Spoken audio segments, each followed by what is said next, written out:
This is the perfect RIA, in case you didn't know. Bringing you all the strategies to help your business grow. Are you happy? Are you satisfied? Are you hanging on the edge of your seat? Sit back and listen in while you feel the beat, yeah. Another myth bites the dust. Welcome to Follow Up Friday. What we want to talk about today is a recap of the action items you should have taken, or if you haven't, things you need to outline today before you leave the office and go through, because this podcast is not just about great information from beautiful hosts that talk about amazing things. It's actually about action items. Really about action. Now, I'm hoping that if you're listening to this episode on a Friday, it's because you take Wednesdays off because, again, you can't work every day of the week.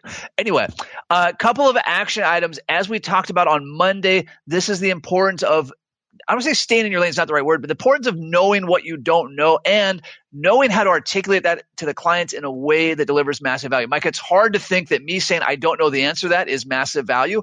And Right. That phrase itself is not. But when it's followed with, I don't know the answer to that yet, and here's how I'm going to find it for you, or here's how we're going to work together on it, that, assuming you deliver on it, is massive value.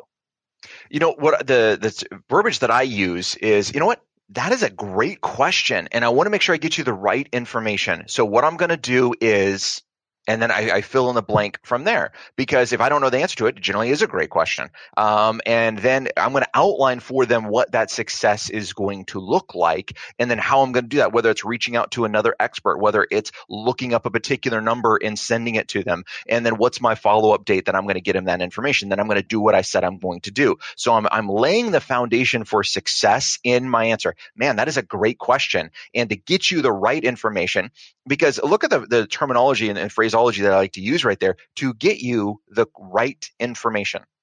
Who wants the wrong information, right? And it's implied right there. If I answer it today, it'll be the wrong information. So they're like, oh yeah, totally. That's absolutely fine. I love that.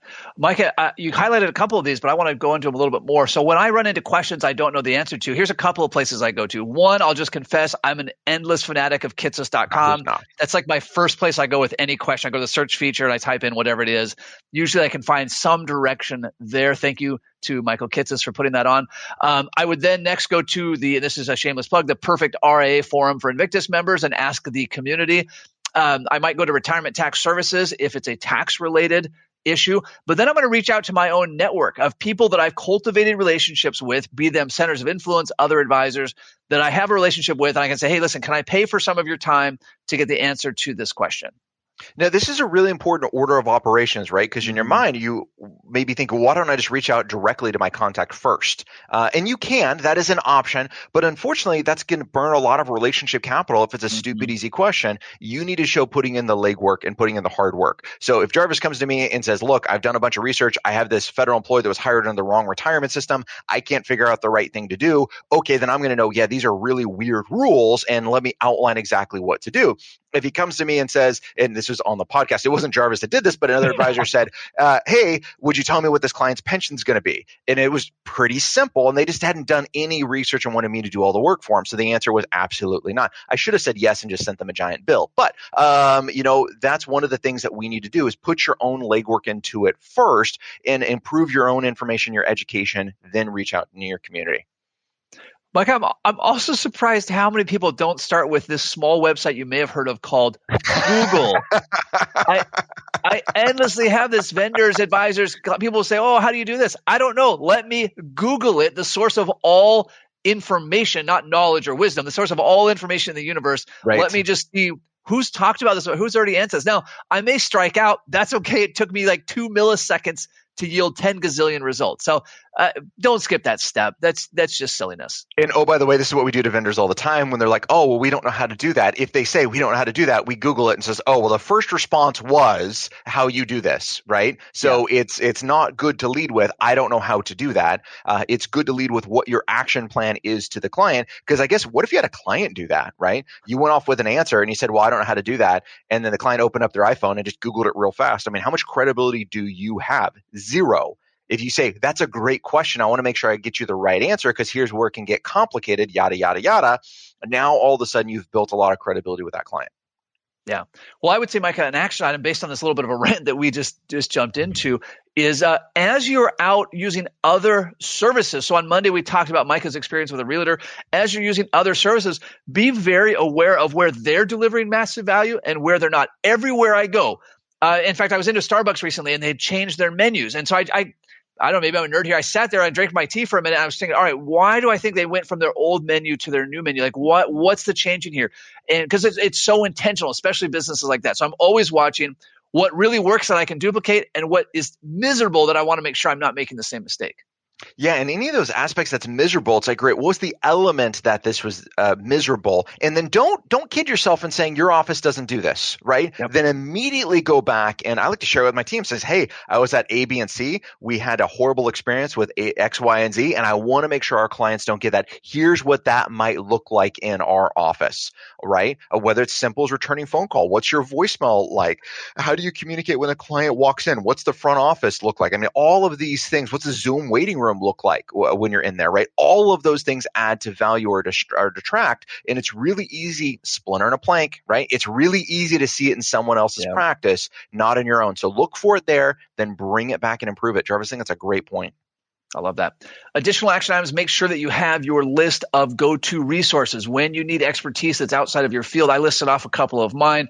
Make sure that you've got yours. So you just know order of operations. When I have a question, I Google it. I do this, I do this, I do this, I do this. It's like anything, Micah, we talk about airplane checklists all the time. You're a pilot. You don't just start and say, hey, well, I wonder how I'm going to check out my plane today. There's just this list that you go through every single time, even the millionth time.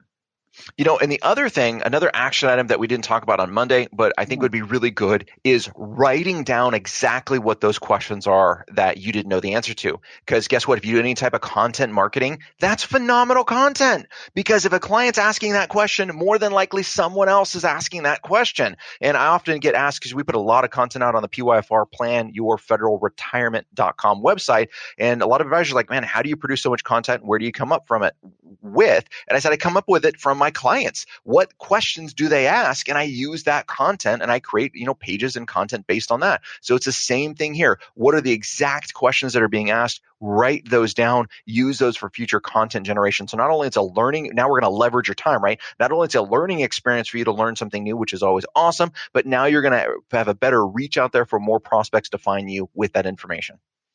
Yeah, our good friend and mastermind member, Benjamin Brandt, talks about this quite a bit in his podcast class. And Micah, at the risk of making this an entire episode, right, you highlighted just briefly, I want to know exactly what it was that the client asked, right? Word for word. And I'm going to repeat back. You asked, did I understand that correctly? I'm not going to use my terminology. I'm not going to correct their verbiage. If they said retirement account and what they meant was a brokerage account, I'm not going to correct that, right? We're going to repeat it word for word, then get clarity. Anyway, that's a whole episode, but it cannot be missed. Absolutely. Really, really important right there. Okay. So podcast is all about action items. So you have several ones that are there. Make sure you're implementing them this week. If you're in the office, great. Before you leave the office, which one of these are you going to do? Which one of these are you going to send out to your team to make sure that gets done? So you're constantly delivering massive value.